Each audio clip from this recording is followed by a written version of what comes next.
Me da mucho gusto poder anunciar que este último libro, La invasión de los ángeles caídos, que he escrito recientemente, va a ser una grande bendición y una grande información para todos ustedes. ¿Por qué?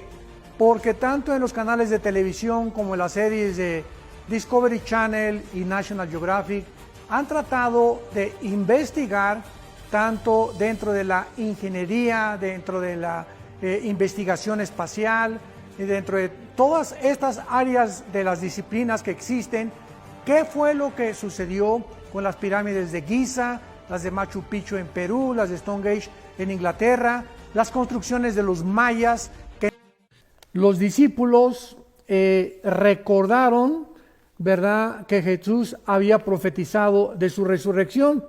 Dice en el Evangelio de Juan capítulo 2, versículo 22, por tanto, cuando resucitó de entre los muertos, sus discípulos se acordaron que había dicho esto y creyeron la escritura y la palabra que Jesús había dicho.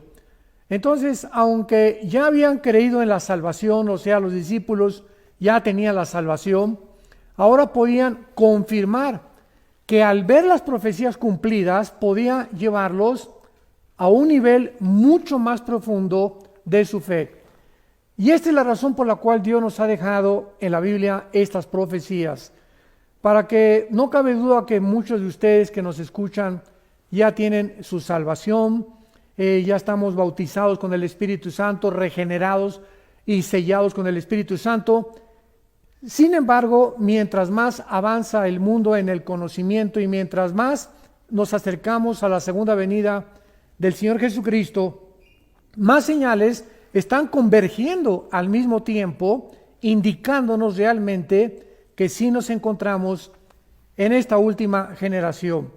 Y por lo menos Jesucristo estableció la misma verdad varias veces. Por ejemplo, en Juan capítulo 13, versículo 19, dijo Jesús: desde ahora se los digo antes que suceda, para que cuando suceda crean que yo soy. Vemos otra vez el énfasis de Jesús en las profecías. Les estoy contando algo que va a suceder, para que cuando suceda ustedes se recuerden que yo se los dije, y en ese momento ustedes van a comprender que les dije la verdad y que yo soy el único que conozco el futuro. Pero también encontramos otra parecida en Juan capítulo 14, versículo 29. Ahora os lo he dicho antes, es Jesús hablando, antes de que suceda, para que cuando suceda, creáis. Otra vez Jesús nos muestra que las profecías son con el propósito principal de que nosotros vamos a ver el cumplimiento y nuestra fe va a estar mucho más profunda. Y finalmente en Juan 16, versículo 4, Jesús dijo: mas os he dicho estas cosas para que cuando llegue la hora se acuerden de que ya lo había yo dicho. Esto no os lo dije al principio, porque yo estaba con ustedes. Vemos entonces el énfasis de Jesucristo insistiendo en que pongamos atención a las profecías, porque esto va, repito e insisto, a profundizar nuestra fe y además podamos nosotros tener la evidencia completa de que pues no necesitamos milagros, ver que un rayo caiga del cielo, que algún paralítico se levante una silla de ruedas para que podamos creer. Básicamente las profecías son suficientes para que podamos nosotros tener la palabra profética más segura. Muy bien, ahora vemos nosotros que estas increíbles profecías cumplidas es una de las más grandes manifestaciones y pruebas de que Dios existe y de que la obra de Dios a través de la historia y a través de todos los eventos que están sucediendo son reales y profetizados con siglos de anticipación. Veamos, por ejemplo, en el libro de Isaías capítulo 44, que Dios estableció a través de este profeta una evidencia absoluta para que también pudiéramos nosotros creer, los que estamos en el siglo XXI, realmente que las profecías de Dios son completamente sin ninguna equivocación y se cumplen al 100%. Dice Isaías 44, versículos 6 al 8, escrita hace 2700 años, o sea, 700 años antes de que Jesucristo viniera al mundo. Y dice así, Isaías 44, del 6 al 8. Así dice Jehová, Rey de Israel, y su Redentor, Jehová de los ejércitos. Yo soy el primero, y yo soy el postrero, y fuera de mí no hay Dios. Aquí el profeta Isaías está hablándonos acerca de la eternidad de Dios y del principio y el final con el cual encontramos nosotros en la Biblia declarado todos los acontecimientos desde la creación del universo hasta el final de la historia humana. Cuando Dios dice, yo soy el primero, nos está mostrando que Él es el único que conoce el principio, porque la ciencia jamás podrá averiguar cuándo tuvo inicio el universo, cuál es el origen de la humanidad. Esto la ciencia nunca lo podrá comprobar, porque para que sea científico tiene que ser repetitivo. Entonces, cuando Dios dice yo soy el primero, Él es el que puede en la Biblia mostrarnos cuál fue el inicio tanto de la creación del universo como también la creación de nosotros, de los ángeles y de todo lo que existe. Y cuando dice Dios, y yo al mismo tiempo soy el último o el postrero, ¿qué nos está queriendo decir? Que si Él es el primero y Él es el último, nosotros nos encontramos en medio. O sea, porque todavía no llegamos al final. Entonces, si nosotros estamos en medio y Él es el final y Él nos ha dicho a través de la historia de qué forma todos los eventos se han venido cumpliendo, tenemos la absoluta confianza de que podemos nosotros también saber que el final será como Dios lo profetizó en las Sagradas Escrituras y como Jesucristo y sus apóstoles lo profetizaron también. Pero el profeta Isaías continúa diciendo en el versículo 7, ¿quién proclamará lo venidero, lo declarará y lo pondrá en orden, delante de mí, como yo hago desde que establecí el pueblo antiguo?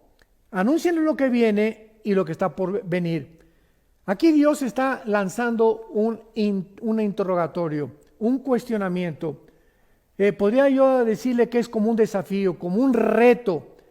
Y está preguntándoles a todos los falsos profetas que han surgido a través de la historia, ¿quién puede realmente proclamar el futuro con la exactitud del 100% de las profecías cumplidas como las que están en la Biblia? ¿Quién?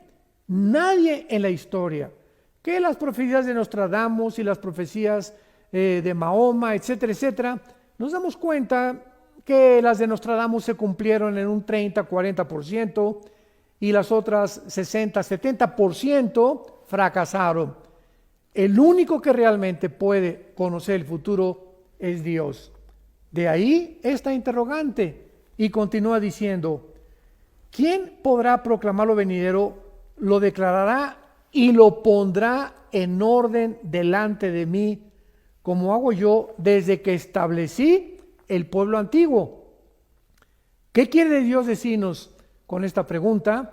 Si venimos a la Biblia, encontramos que desde el principio de la Biblia, Dios nos muestra el origen de que, a lo cual la mayor parte de los psicólogos, historiadores, filósofos, etcétera, etcétera, han tratado de explicar el problema humano. Por ejemplo, William Shakespeare, el famoso dramaturgo inglés, dijo que el problema humano era un defecto trágico. Carlos Marx postuló su famosa teoría de clases o lucha de clases, que si la clase del proletariado derriba a la clase burguesa, la sociedad va a vivir en paz y es el problema por el cual el ser humano tiene tanta maldad. Sigmund Freud, el médico vienés, también se atrevió a decir, no, el problema del ser humano es realmente el medio ambiente y la sexualidad desde la infancia. Todos estos escritores, famosos psicólogos, dramaturgos, han tratado de explicar por qué el ser humano se comporta de una forma autodestructiva. ¿Por qué el ser humano hace lo que hace cuando está atentando contra su propia salud, su propia familia y contra su propio medio ambiente? Bueno, desde el principio Dios en la Biblia nos los muestra. La razón se llama el pecado. El pecado es como un virus que entró a la humanidad y nos contagió a todos. Y es la razón de los huracanes, de los COVID, de las pandemias, de los terremotos, de los tsunamis, de los cánceres, de las enfermedades y de todas las miserias que el ser humano ha atravesado a través de todos estos últimos casi 6,000 años de historia. Así que cuando dice Dios, ¿quién podrá en orden de mí todo lo que yo hago? El orden de la Biblia es asombroso, es sobrenatural, porque de ahí en adelante vemos que Dios llama a Abraham y le da la profecía, en ti serán benditas todas las naciones, y vemos la semilla de Abraham genéticamente a través de todo el Antiguo Testamento, cómo llega hasta el nacimiento del Mesías prometido, Jesucristo. Y de ahí en adelante pues vemos todo en el Antiguo Testamento también, que encontramos el orden de todos los imperios en el libro de Daniel. Daniel profetiza hace 2600 años que después de Babilonia vendría otro imperio, tal como la historia lo corrobora, que fueron los medos persas. Vendría un tercer imperio, que serían después de los persas, los griegos, y un cuarto imperio que serían los romanos. Así que el orden de la historia está en la Biblia. Y profetiza la Biblia, aunque lo vamos a ver más adelante, de qué forma acabará el mundo política, religiosa, económicamente.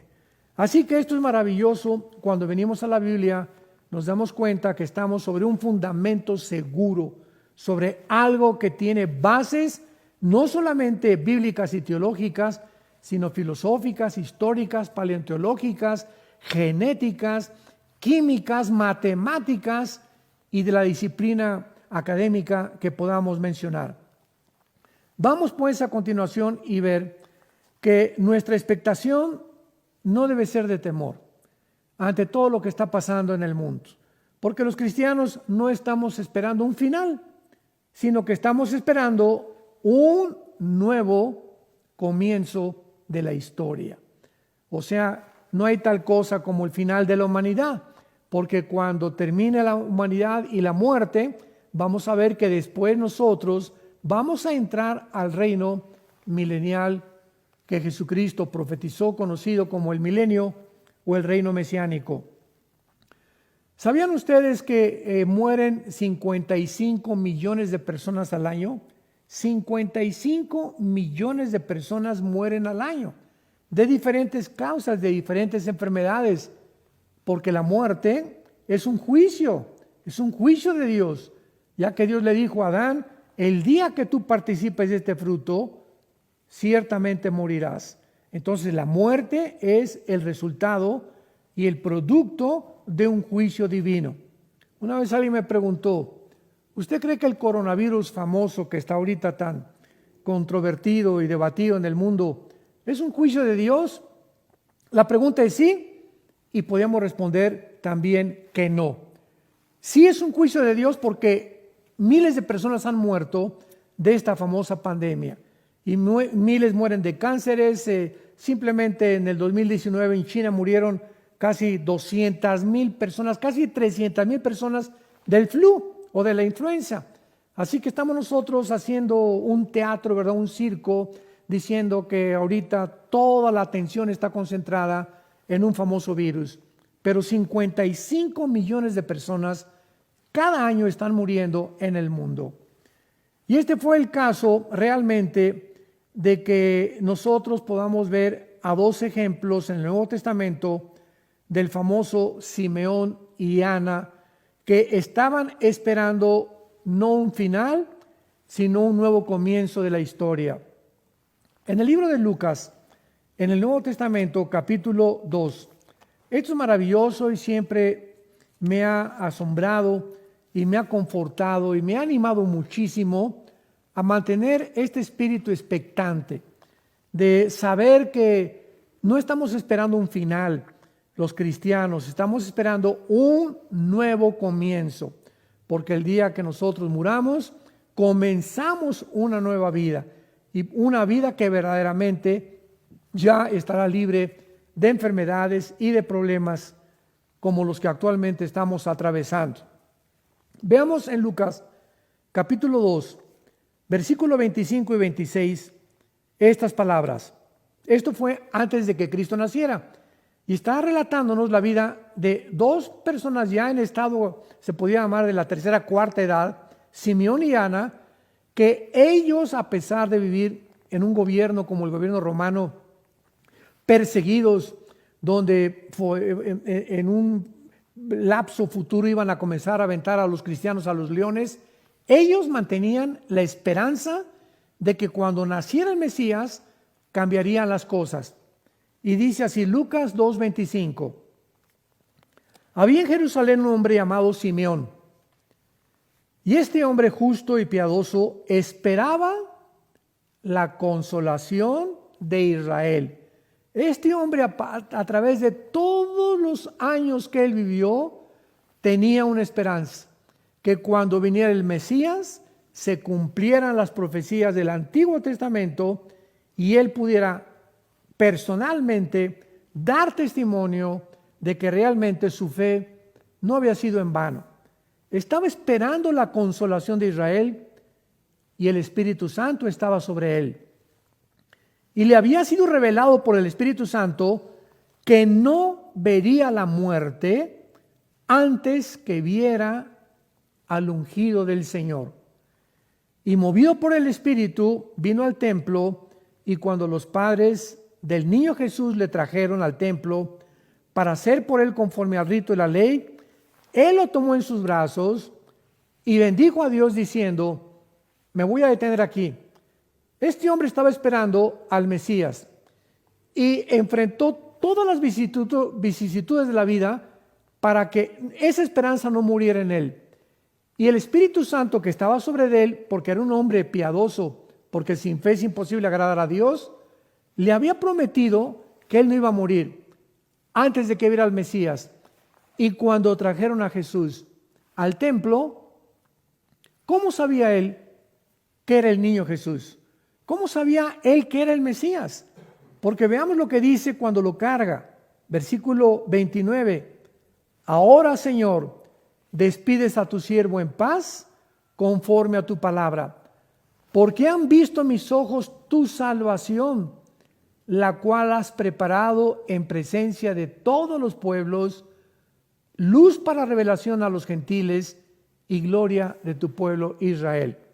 Vemos nosotros una de las primeras profecías de Simeón en la Biblia, con el niño Jesús cargándolo en sus brazos y anunciando que realmente él era y que ahora podía morir en paz porque ya había visto que el Mesías prometido venía a este mundo.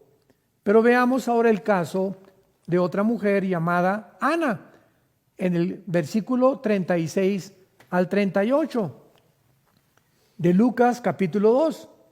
Estaba también Ana, la profetisa, hija de Samuel o de Famuel de la tribu de Aser, de edad muy avanzada, pues había vivido con su marido 7 años desde su virginidad. Y era viuda hacía 84 años y no se apartaba del templo, sirviendo noche y día con ayunos y oraciones.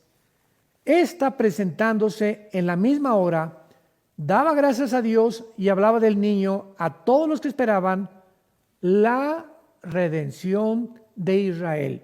O sea, en el mismo momento que Simeón cargó al niño Jesús, ahí estaba otra mujer llamada Ana, que tenía 85 años de viuda, imaginémonos nada más, me imagino que ya tendría como 95 o 98 años, casi 100 años de edad. Y en ese momento ella da testimonio de lo que Simeón había dicho anticipadamente, que ella estaba segura que ahora venía la salvación del pueblo de Israel. Pasemos ahora y veamos a continuación la aparición de las señales, una vez que hemos visto que las profecías están en la Biblia con el propósito de enseñarnos a vivir en fe, a confiar que lo que Dios ha dicho se tiene que cumplir. Como dice en su segunda carta el apóstol Pedro, capítulo 1, tenemos también la palabra profética más segura, a la cual haríamos bien en estar atentos y más en este tiempo que vivimos, porque si tú te separas de la Biblia y tú te haces a un lado y comienzas a enfriarte, comienza a entrar la angustia, el temor, las dudas, la depresión, el estrés, porque separados de mí, separados de la Biblia, nada podemos hacer. Esto es muy importante para considerar en los tiempos que estamos viviendo. Muy bien. No cabe duda que mientras más cerca nos encontramos del arrebatamiento de la iglesia, más señales vamos a continuar viendo de parte de Dios, y lo que verdaderamente nos encontramos en los últimos tiempos de esta última generación. Veamos rápidamente que en el Medio Oriente es una olla express. Ahora está China, Rusia e Irán unidos tal como se profetizó hace 2700 años en Ezequiel 38 y 39. Hace 2700 años se profetizó que la China, Rusia e Irán se unirían con varias naciones musulmanas para planear una invasión contra Israel. Entonces vemos que también se levanta Turquía con el presidente Erdogan amenazando a Israel hace algunos meses, diciendo que él no va a permitir que más naciones árabes se unan actualmente, como ya lo hicieron los Emiratos Árabes Unidos, Bahrein, Sudán y últimamente la nación de Marruecos, que está, ¿verdad?, al sur de España, en el norte de África. Estas 4 naciones árabes que ya forman parte de la nación de un tratado diplomático con la nación de Israel, juntamente con Jordania y con Egipto, son 6 naciones árabes, que esto es inconcebible, que ya están unidas con pactos diplomáticos de paz, como el pacto Abraham que hicieron hace poco estas naciones de Emiratos Árabes y de Bahrein con la nación de Israel. Esto es increíble, porque hace aproximadamente 74, 75 años que Israel se independizó y se convirtió en una nación soberana, libre. Jamás había en la historia, o jamás se había concebido que pudieran naciones árabes comenzar a unirse a Israel en pactos de paz. Entonces, estamos realmente en un mundo donde las profecías están convergiendo rápidamente. Europa, ¿qué podemos decir de Europa? 1957 se firmó el famoso Tratado de Roma para que ya pudiera Europa considerar que se eliminaran las fronteras, los aranceles, que pudieran realmente eliminar también los impuestos y que pudieran tener un solo ejército, una sola moneda, un solo gobierno.